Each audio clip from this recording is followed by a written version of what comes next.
조선시대 밥그릇과 막걸리 그릇으로 흔히 쓰이던 우리네 사발. 이것이 일본으로 건너가서는 찻잔으로 사용되면서 막부에 진상될 정도로 그 가치를 인정받게 되는데요.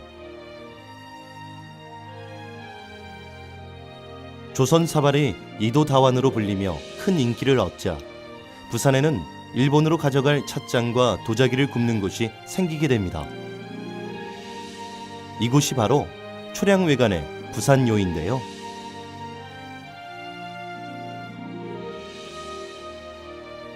조선 사발에서 일본 최고의 진상품이 되면서 일본 도자기 산업의 원류가 된 초량외관 부산요의 흔적을 따라가 봅니다.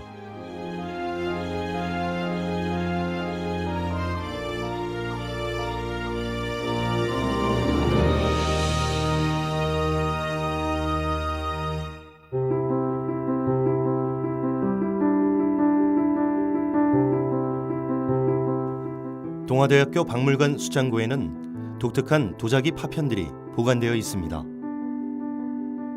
모두 조선시대 후기 것으로 추정되는 도편들인데 특이하게도 문양이나 형태가 당시 조선에서 줄을 이룬 도자기와는 다르다고 합니다. 조선 중기에는 주로 백자가 생산됐는데 발견된 것은 분청사기와 같은 형태인데요. 그렇다면 이것들은 어디서 발견됐을까요? 1941년도에 부립병원이라는 것이 용두산 아래에 있었어요. 거기서 이제 부립병원 자리에서 이제 방공호를 파다 보니까 한 1.5m 아래에서 도자기 파편들이 나왔어요. 그 도자기 파편들이 한 102점 정도가 지금 현재 동아대학교에 보관되어 있는데 그 당시 상당량이 나왔어요. 근데 지금 현재 동아대에 남은 거는 다른 것은 다 없어지고 한 4분의 1 정도 가량만 지금 남아있는 상태고 거기서 나온 그 도자기 파편들을 보면은 대체적으로 조선시대 때 백자, 그 다음에 그 분청사기, 그 다음에 이 도자기를 구울 때 필요한 어떤 그런 받침대라든지, 그 다음에 그 위에 뚜껑을 넣는 도침이라든지, 또는 이 요도구라 그래서 도자기를 만드는 필요한 그런 도구들이 그 파편들 여러 가지가 섞여져 있습니다. 거의 한 80% 이상이 소위 말해서 이제 그 다환이라는 그런 도자기 파편들이 다수를 차지하고 있습니다.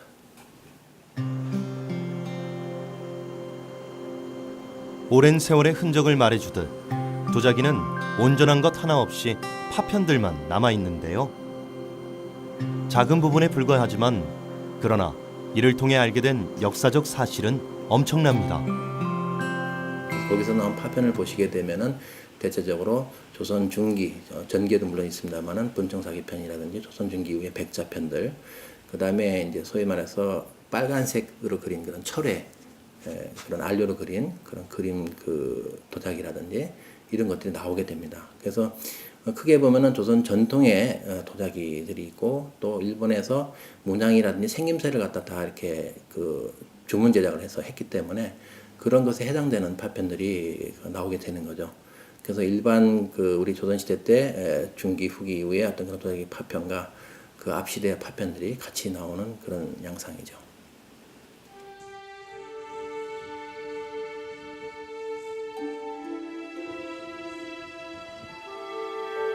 한 도편의 단면에 변천정 병원터라는 글씨가 적혀 있었다고 하는데요. 변천정은 일제강점기 부산 중구 광복동을 가리키는 말로서 광복동의 병원터에서 이 도자기 파편들이 발견됐다는 사실을 알 수 있습니다. 지금도 이곳에 가면 부산요의 흔적을 찾아볼 수 있는데요.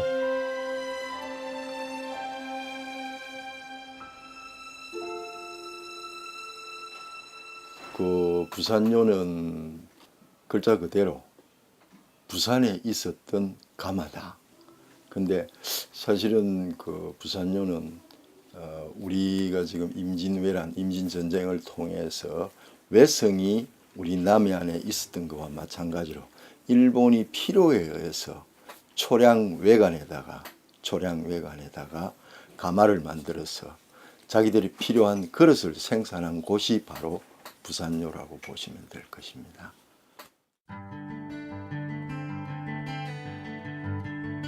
과거 부산요의 위치는 일본인이 쓴 이 책에 잘 나타나 있는데요. 여기에 보면 부산요는 오늘날 부산 부립병원이라고 나온다고 합니다. 이는 현재 중구 광복동 로얄호텔 부근에 해당되는데요. 1930년대까지 이 자리는 병원이었습니다.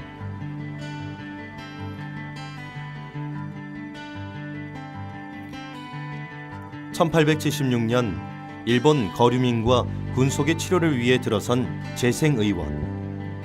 이는 한국 최초의 서구식 병원으로 알려진 광해원보다 9년이 앞섰는데요. 그러다 1914년 부산 부립병원으로 바뀌었습니다.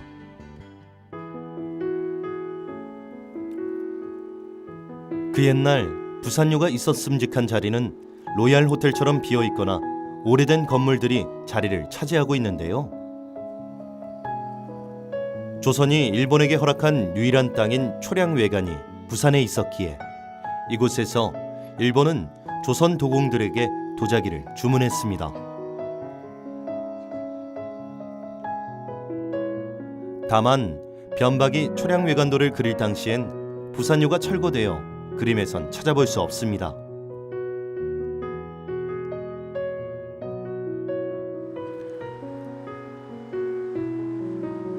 부산은 조선의 도자기 산업에서 불모지나 다름없는 곳이었는데요. 그럼에도 일본은 막부에 보낼 도자기를 이곳 부산에서 빚게 했습니다. 그렇다면 일본은 왜 초량외관 안에 부산요를 설치했을까요?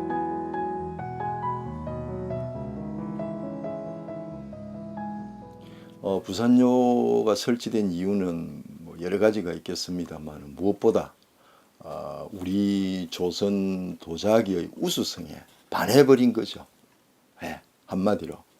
그래서 자기네들은 당시에 뭐 식기나 여러 가지 식사 이 부자재를 나무나 대나무를 사용했는데 조선에 와 보니까 당시에 전부 이런 사기 그릇을 사용하니까 자기들이 뭐 문화적인 어떤 그런 뭐 열등감이랄까 그런 것도 아마 느꼈을 거예요.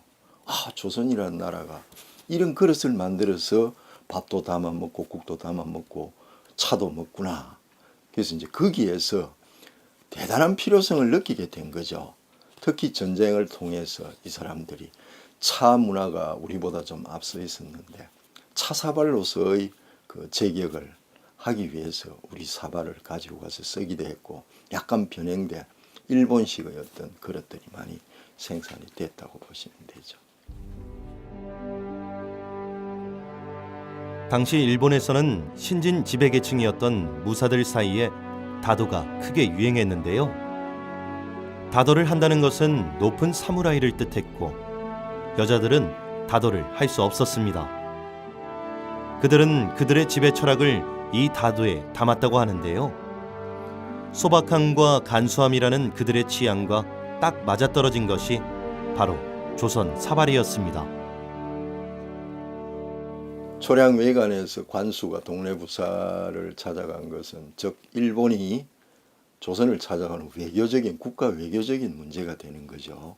그 아시다시피 1598년에 임진전쟁이 끝나고 일본이 일본으로 돌아가고 난 뒤에 1609년에 기유년인데 기유조약을 체결을 합니다. 일본이 조선과 외교를 하고 싶다. 조선에서는 안해할 수가 없는 상황이었죠. 그래서 외교를 하고 하자니까 설린립 외교, 설린외교라는 우호관계적인 외교를 시작을 하게 되죠. 그런데 하다 보니까 하나 둘 늘어나게 시작하는 거예요. 전쟁통에 자기네들은 보고 느낀 게 너무 많은 거예요. 특히 도자기에 대해서는. 그래서 도자기 생산에 대한 부탁을 하는 거죠. 우리에게. 그래서 시작된 게 그 부산요고 동래부사가 그걸 거절할 수 없는 어떤 그 당시의 상황이었다고 보시면 되겠습니다. 그리하여 열린 것이 바로 부산요인데요. 1639년 두모포 외관 바깥에 설치되었는데 1678년 초량외관이 생기면서 부산요도 이곳으로 옮겨졌습니다. 일본은 스시마를 통해 부산요의 도자기를 주문했는데요. 쓰시마에서도 사람을 파견했다고 합니다. 사기장의 우두머리로 도자기 기술자보다는 일본에서 차 선생을 주로 데려왔는데, 이는 다도를 하는 사람들의 도자기 보는 안목을 높게 샀기 때문입니다. 그렇게 두 나라의 도공들이 부산요에서 공동 작업을 펼쳤는데요. 그래서 그 양국 간의 그 도공들이 같이 공동으로 제작되는 것은 큰 의미가 있습니다. 사실 그래서 우리 한국의 우수한 기술과 또 일본에서 가져온 그 도공의 그 견본들을 어떻게 보면 이 사람들이 그 우수 나라의 그 훌륭한 그 도공들의 그 기술을 하나의 우리 부산요에서 하나의 전수해가는 그런 계기도 될 수가 있다고 볼 수가 있는 것이죠. 두 나라 사기장의 공동 작업은 도자기 역사에서 보기 드문 광경이었는데요. 이렇게 주문대로 만든 찻사발을 어본다완이라고 불렀습니다. 그 흔히 어본다완이라고 한자로 쓰고 있고, 뭐 김에서 만들었다, 어디서 만들었다 그러는데, 당시에 그 실제 운영 상태를 보면은 우리 부산 당시 초량을 기점으로 해가지고 서부 경남, 그 다음에 동부 경남, 북부 경남, 경남 지역 낙동강을 끼고 동해바다를 끼고 있는 인근의 가마터에 있었던 흙뿐만 아니고 도공을 다 불러들입니다. 그래서 거기에 우수한 도공들을 다 불러들이다 보니까 무엇이든 못 만들 수 없었어요. 다 만들 수 있어요. 그런데 일본에서는 자기들이 정말 필요한 그림을 그려가 오면은 그걸 보고 흔히 견본, 보고 그대로 만들어 달라. 그러나 그 기물 속에는 그 만든 제작한 우리 조선의 도공의 혼이 들어가 있죠. 그걸 일본 도자기라고 보시면 안 됩니다. 우리의 도자기죠. 일본의 주문 제작선은 이처럼 아주 세밀했는데요. 부산요에서는 주문대로 크기와 색상까지 정확하게 빚어냈다고 합니다. 이렇게 부산요의 어본다완을 요구한 건 쓰시마의 번주였습니다. 그는 부산요의 도자기를 독점으로 수입해서 막부에 진상했는데요. 당시 일본은 영주의 계급을 쌀 생산량으로 결정했는데, 쌀 2만 석의 작은 영주였던 그는 이 도자기를 통해 자신의 영향력을 확대해 나갔습니다. 여러 절에서 있는 큰 스님이 보낸 적도 있었고, 안 그러면 일본에 있는 그 뭡니까 쇼군의 차선생 유명한 뭐 고보리 엔슈 같은 사람들도 그림을 그려서 주문을 하고 그랬었습니다. 그러니까 쓰시마는 그렇게 주문하는 걸 일본 전국적으로 주문하는 걸 조합을 해갖고 종합을 해서 우리나라에 전달을 했죠.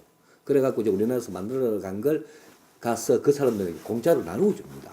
왜 공짜로 나누어 주냐? 아무리 찾아봐도 저는 쓰시마에서 그걸 가지고 장사를 한 줄 알았습니다. 아무리 일본 책을 찾아봐도 장사했다는 말이 없어요. 다 기부를 해요. 기증을 하고. 근데 알고 보니까 쓰시마는 2만 석밖에 안 되는 조그마한 그 섬입니다. 근데 20만 석 대우를 받고 있었어요. 그게 도자기 때문이었습니다. 역사적으로 일본 차인이 조선 사발을 좋아하게 된 시점은 1550년 이후부터입니다. 그때부터 임진왜란 직전인 1592년까지는 조선 사발이 일본에서 엄청난 인기를 누렸던 시절인데요. 그래서 일본은 임진왜란을 도자기 전쟁이라 하기도 하며, 도자기 중에서도 특히 찻사발을 탐내 일으킨 전쟁이라 하여 다완 전쟁이라 부르기도 합니다.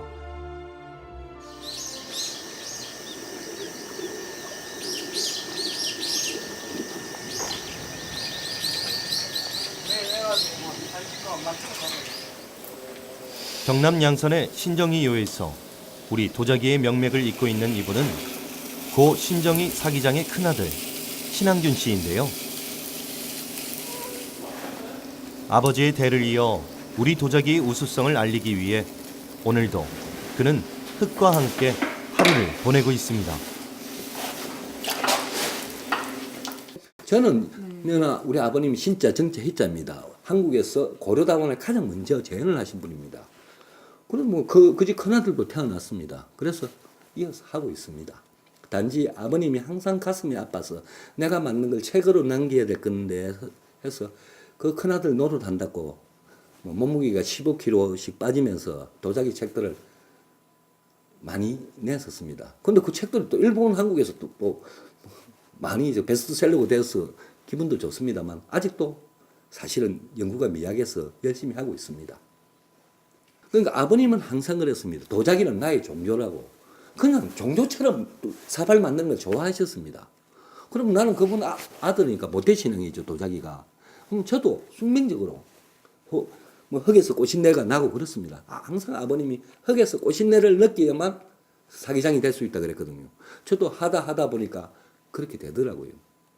그래서 저는 항상 도자기를 만들어도 흙맛 살리는 도자기를, 흙 하나하나마다 고유의 맛을 가지고 있습니다.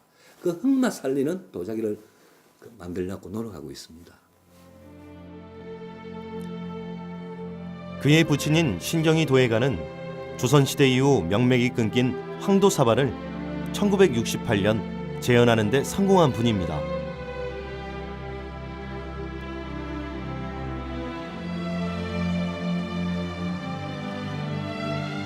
가마 뒤편에는 도자기와 벗하며 한평생을 보낸 고 신정이 사기장을 기리는 작은 동상이 마련되어 있습니다.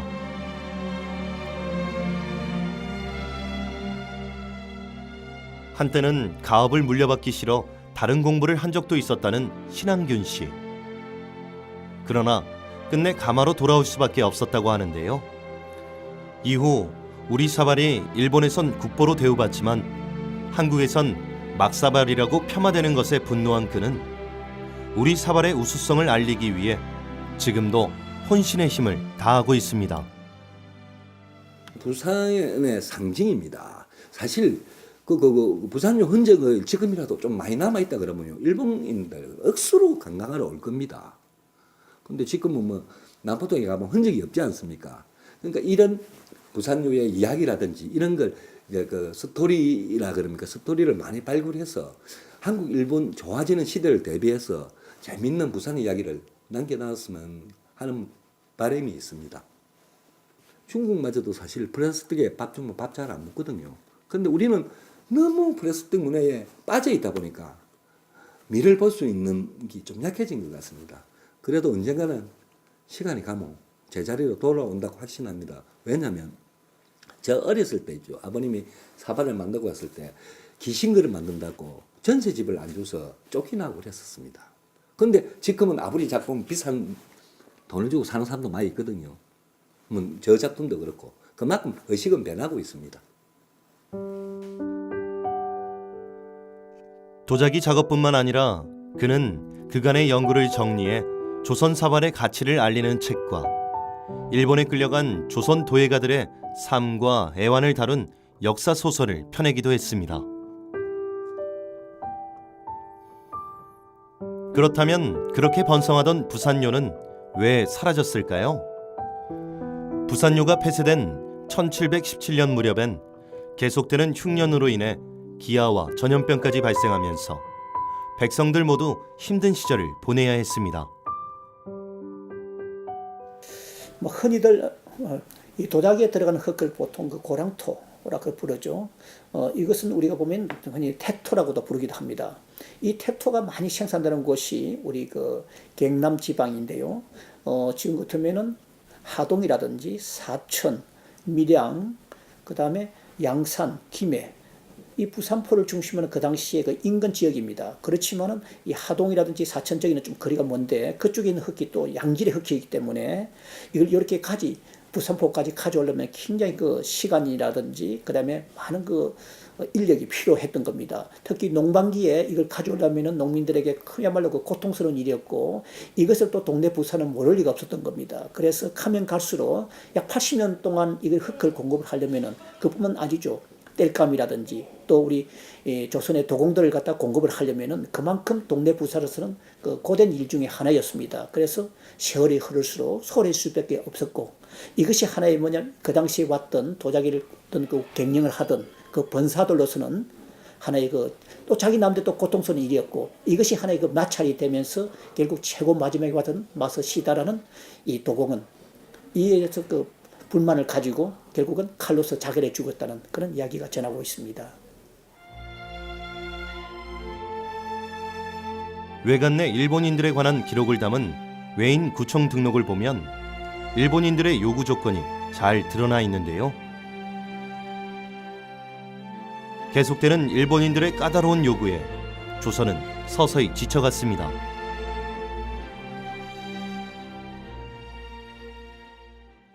그 흑휘라든지 땔감 이런 것에 대해서 그 요구하는 사항 자체가 그 비정기적이고 그다음에 그 대금 지불도 심지어는 제때 이루어지지 않다 보니까 이 조선으로서는 보니까 좀 믿을 수가 없었던 것이죠. 그래서 약 80년 동안 이런 일을 하다 보니까 이 지역 주민들도 참 고통스럽고 또 동네 부사로도 참 보이지 않게 그 어려움점이 많았던 것입니다. 그래서 결국은 그 비협조적으로 갈 수밖에 없었고 그러다 보니까 결국은 그 도공들도 하나의 그 자결해 죽는 등 이러한 그 양국 간의 이 번조수 운영에 대해서 상당히 그 심각한 상태에 빠지게 된 겁니다. 그래서 1717년에 결국은 이 조선에서 흙을 공급하지 주지 않음을 해가지고 이 부산요는 그 문을 닫게 됩니다. 이후에도 조선은 여러 이유를 대며 일본의 요구를 거절했는데요. 무엇보다 쓰시마의 재정 위기가 부산요의 폐쇄를 앞당겼습니다. 또한 임진왜란 때 끌려간 조선인 사기장들 덕분에 일본이 자체적으로 사발을 제조할 수 있게 되면서 서서히 부산요는 역사의 뒤안길로 사라지고 말았습니다. 지금까지 역사적인 사건 때문에 묻혀 있었던 것인데 이곳을 다시 한번 우리가 재조명을 할 필요가 있겠습니다. 조명을 해야 되는 이유 중에 제일 큰 것은 역사 정체성을 밝히는 것도 되겠지만은 임진왜란만 우리가 전쟁이라 생각을 하는데 저는 그렇게 보고 있지 않습니다. 부산요 폐쇄까지가 임진전쟁의 연속이라고 부산 지역에서 저는 그렇게 보거든요. 그러니까 1717년까지 이 부산요 폐쇄될 때까지 길게는 초량 외관이 폐쇄될 때까지도 되겠지만은 문화 약탈이죠. 문화 침탈이고. 그래서 이 부분을 우리가 과거에 아픈 상처지만 이제는 다시 그걸 좀 끄집어내서 우리의 문화 관광 자원화를 해서 정말 메리트 있는 부산에 일본인들이 하루에 얼마나 많이 옵니까? 그리고 일본인들은 도자기 다 좋아합니다. 그럼 그런 것을 그냥 우리의 역사의 뒤안길에 묻혀놓을 것이 아니라 다시 햇빛을 보게 해서 우리에게 새로운 도전과 새로운 문화 창조를 할 수 있는 장소로 거듭나게 해야 된다라고 말씀드리고 싶어요. 1639년부터 1717년까지 80년 가까이 존재했던 부산요. 이 안에서 조선과 일본의 실력 있는 장인들이 함께 사발을 빚었는데요. 쓰시마 입장에선 정치적 입지를 다지는 실리적 공간이었으며 조선에게는 일본과의 우호적인 관계를 위한 외교적 공간이었습니다. 또한 일본 도자기 산업 발전에 밑거름이 된 것도 바로 부산요입니다.